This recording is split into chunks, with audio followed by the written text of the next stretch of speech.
ಉಡಾಯಿಸೋ ಖಾರ ಬಣ್ಣ ರುಚಿಯನ್ನು ನೀಡುತ್ತದೆ. ಆಚಿ ಮೆಣಸಿನ ಪುಡಿ ಚಿಂದಿ ಉಡಾಯಿಸೋ ಖಾರ ಬಣ್ಣ ರುಚಿ.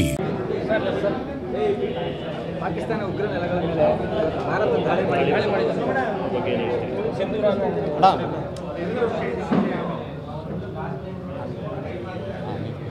ಇದು ನಮ್ಮ ಭಾರತದ ರಕ್ಷಣಾ ವ್ಯವಸ್ಥೆಯಲ್ಲಿ ಒಂದು ಐತಿಹಾಸಿಕ ದಿನ ಅಂತಲೇ ಹೇಳಬೇಕಾಗುತ್ತೆ. ಯಾಕೆಂದರೆ ಸುಮಾರು 9 ಉಗ್ರರ ನೆಲೆಗಳ ಮೇಲೆ ಭಾರತ ಒಂದು ಟಾರ್ಗೆಟೆಡ್ ಅಟ್ಯಾಕನ್ನು ಬೆಳಗಿನ ಜಾವ ಮಾಡಿದೆ. ಸೊ ಇದು ಬೇಸಿಕಲಿ ಲಷ್ಕರ್ ತೊಹಿಬಾ ಮತ್ತು ಜೈಷ್ ಅಹ್ಮದ್ ಅಂತ ಏನಿದೆ, ಜೈಷ್ ಎ ಮೊಹಮ್ಮದ್ದು ಆ ತಾಣಗಳ ಮೇಲೆ ಮಾಡಿದೆ. ಬಟ್ ಬಹಳ ಮುಖ್ಯವಾದದ್ದು ಯಾವುದೇ ಒಂದು ಸಿವಿಲಿಯನ್ಸ್ ಜಾಗದಲ್ಲಿ ಮಾಡಿಲ್ಲ. ಇದನ್ನ ಅಂದರೆ ಪಾಕಿಸ್ತಾನದ ಏರ್ ಸ್ಪೇಸ್ಗೆ ಹೋಗಿಲ್ಲ ಬರೀ.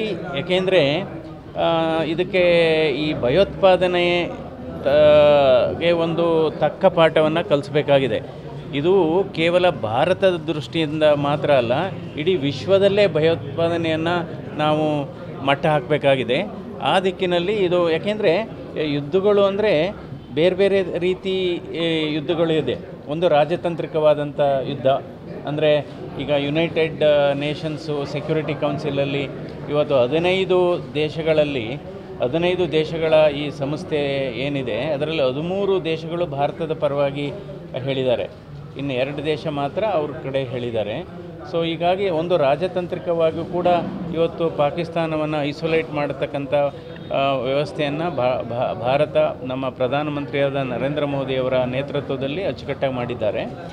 ಎರಡನೇದು ಒಂದು ಈ ಇಂಡಸ್ ರಿವರ್ ಟ್ರೀಟಿ ಏನಿದೆ ಅದರಲ್ಲೂ ಕೂಡ ಅಂದರೆ ಒಂದು ರಾಜತಾಂತ್ರಿಕವಾದಂಥ ಯುದ್ಧ, ಇನ್ನೊಂದು ಈ ನೀರಿನ ಯುದ್ಧನೇ ಅಂತ ಹೇಳ್ಬೋದು.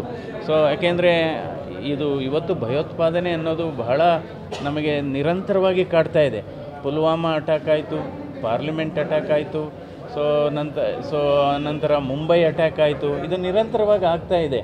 ಸೊ ಅದರಿಂದ ಇವತ್ತು ಭಾರತ ಇಂತಹ ಸಂದರ್ಭದಲ್ಲಿ 140 ಕೋಟಿ ಜನರು ಕೂಡ ಒಂದೇ ಧ್ವನಿಯಲ್ಲಿ ಇವತ್ತು ನಮ್ಮ ದೇಶದ ಹಿತದೃಷ್ಟಿಯಿಂದ, ರಕ್ಷಣಾ ಹಿತದೃಷ್ಟಿಯಿಂದ ನಾವು ಪ್ರಧಾನಮಂತ್ರಿ ಮತ್ತು ರಕ್ಷಣಾ ಪಡೆಗಳು ಯಾವ ರೀತಿ ತೀರ್ಮಾನ ಮಾಡ್ತಾರೆ ಅದಕ್ಕೆ ನಾವೆಲ್ಲ ಒಗ್ಗಟ್ಟಾಗಿ ನಾವು ಸಹಕಾರವನ್ನು ಕೊಡಬೇಕಾಗುತ್ತೆ. ಇಂತಹ ಸಂದರ್ಭದಲ್ಲಿ ಕಾಂಗ್ರೆಸ್ ಒಂದು ಟ್ವೀಟನ್ನು ಮಾಡಿದೆ, ಶಾಂತಿ ಎನ್ನುವಂಥದ್ದು ಪ್ರಬಲ ಅಸ್ತ್ರ ಅಂದರೆ ಉಗ್ರರ ಮೇಲೆ ದಾಳಿ ಮಾಡ್ತಿದ್ದಂಗೆ ಒಂದು ಟ್ವೀಟ್ ಮಾಡಿದೆ. ಇಲ್ಲ, ಇವಾಗ ಏನಾಗಿದೆ, ಈಗ ನೋಡಿ, ಯಾವಾಗಲೂ ಏಕಾಏಕಿ ಯುದ್ಧ ಮಾಡಿಲ್ಲ ಭಾರತ. ಈ ಯುದ್ಧ ಅಲ್ಲ ಇದು.